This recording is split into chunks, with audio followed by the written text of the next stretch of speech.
안녕하세요. 중년의 삶을 더 건강하고 알차게 만들어드리는 중년생활연구소입니다. 오늘은 많은 시니어 분들이 궁금해하시는 주제, 바로 정부에서 받을 수 있는 혜택에 대해 자세히 정리해 보겠습니다. 65세 이상이 되면 달라지는 게 참 많죠. 몸의 변화도 있지만 정부가 제공하는 각종 혜택과 지원 제도도 꽤 많아집니다. 그런데 막상 제대로 알지 못해서 혜택을 놓치는 경우가 정말 많아요.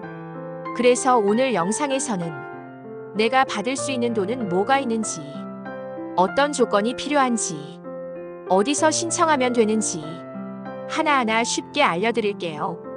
첫 번째, 기초연금 월 최대 34만 4천 원. 65세 이상이고 일정 소득 기준 이하라면 매달 기초연금을 받을 수 있습니다. 2025년 기준으로 단독 가구는 월 최대 34만 4천 원, 부부 가구는 합산 54만 9,600원까지 받을 수 있습니다. 특히 소득 하위 70%에 해당하면 받을 수 있는 구조인데 본인의 금융자산과 소득, 부동산 보유 여부에 따라 달라지기 때문에 국민연금공단에 문의해서 수급 가능 여부를 확인받는 게 좋습니다. 이 연금은 신청해야 받을 수 있습니다. 거주지 주민센터나 국민연금공단을 통해 신청하세요. 두 번째, 노인 일자리 사업월 30만 원 지원. 내가 아직 활동할 수 있는데 무언가 하고 싶다. 이런 분들에게는 노인 일자리 지원 사업이 좋습니다. 정부에서 운영하는 공공형사회 서비스형 일자리로 학교 보조활동, 공원 환경 정리, 경로당 도우미 등 가벼운 업무가 주를 이루며 평균 월 30만 원, 연간 최대 300만 원 정도의 수당이 지급됩니다. 거주지 주민센터 또는 노인 일자리 지원기관에서 신청할 수 있고 신청 시기는 매년 11월에서 12월입니다. 참여 인원이 정해져 있으니 미리미리 알아보시는 게 좋습니다. 세 번째, 기초생활보장 생계급여 완화.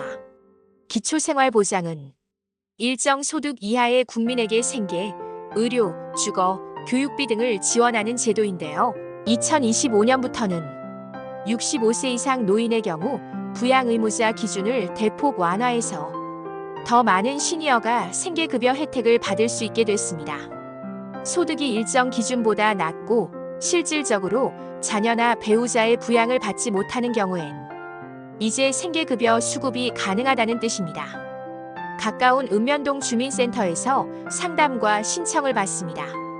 네 번째, 국민연금 개편 혜택. 많은 분들이 내가 낸 연금 나중에 받을 수 있을까 걱정하시죠. 2025년 국민연금 개편안에 따라 향후 수령액이 늘어나고 지급기간도 안정화됐습니다. 소득 대체율이 41.5%에서 43%로 인상. 연금 고갈 시점이 2056년에서 2071년까지 연장. 현재 납입 중인 분들은 향후 수령액이 오를 가능성이 크고 기초연금과 연계되어 복합수급도 가능합니다. 다섯 번째, 임대주택 및 주거 지원. 65세 이상 저소득층을 위한 국민임대주택, 영구임대주택 등 다양한 주거복지 서비스가 있습니다. 임대료도 일반보다 저렴하며 임대료 지원 바우처를 통해 월 10만 원에서 15만 원의 추가 지원도 받을 수 있습니다. LH한국토지주택공사나 지방자치단체 홈페이지에서 공고 확인 및 신청이 가능합니다. 여섯 번째, 노인장기요양보험 서비스. 혼자서 생활이 어려운 어르신들을 위한 장기요양보험 제도도 활용하세요.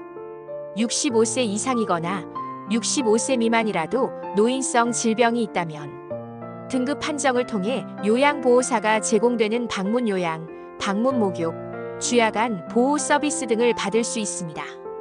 해당 서비스는 국민건강보험공단에 신청하면 되며 소득이 낮은 경우 비용도 거의 들지 않습니다. 일곱 번째, 문화교통 바우처 지원. 정부에서는 시니어를 위한 문화복지도 강화하고 있습니다. 문화누리카드, 연 14만 원 한도 내에서 영화관, 공연, 도서구입, 여행 등에 사용 가능. 기초생활수급자 및 차상위계층 대상. 교통비 감면. 지역별로 시내버스 무료, 지하철 할인, 고속버스 감면 등 제공. 평생교육 바우처. 노인을 위한 디지털 교육, 건강 강좌, 요리 클래스 등에도 지원이 됩니다. 주민센터나 복지관, 평생학습관에서 신청 가능합니다. 마지막 몰라서 못 받는 혜택들. 많은 시니어분들이 나는 해당이 안 되는 줄 알았어라고 하시면서 정작 받을 수 있는 혜택을 놓치는 경우가 정말 많습니다. 조건이 복잡해 보여도 주민센터나 국민연금공단에 문의하면 내가 받을 수 있는 혜택 목록을 한 번에 안내받을 수 있어요. 특히 스마트폰 사용이 어려운 분들은 KR이나 행복이음 시스템을 자녀에게 대신 조회 부탁해 보시는 것도 좋습니다. 오늘 영상에서는 65세 이상 시니어분들이 꼭 알아야 할 정부 혜택 8가지를 하나하나 설명드렸습니다. 알고 있으면 혜택, 모르면 손해인 정보들이니 부모님께 꼭 알려드리거나 직접 신청 방법을 도와드려 보세요. 앞으로도 중년과 시니어를 위한 유익한 정보 쉽고 편하게 전해드릴게요. 좋아요, 구독, 알림 설정도 부탁드립니다. 감사합니다.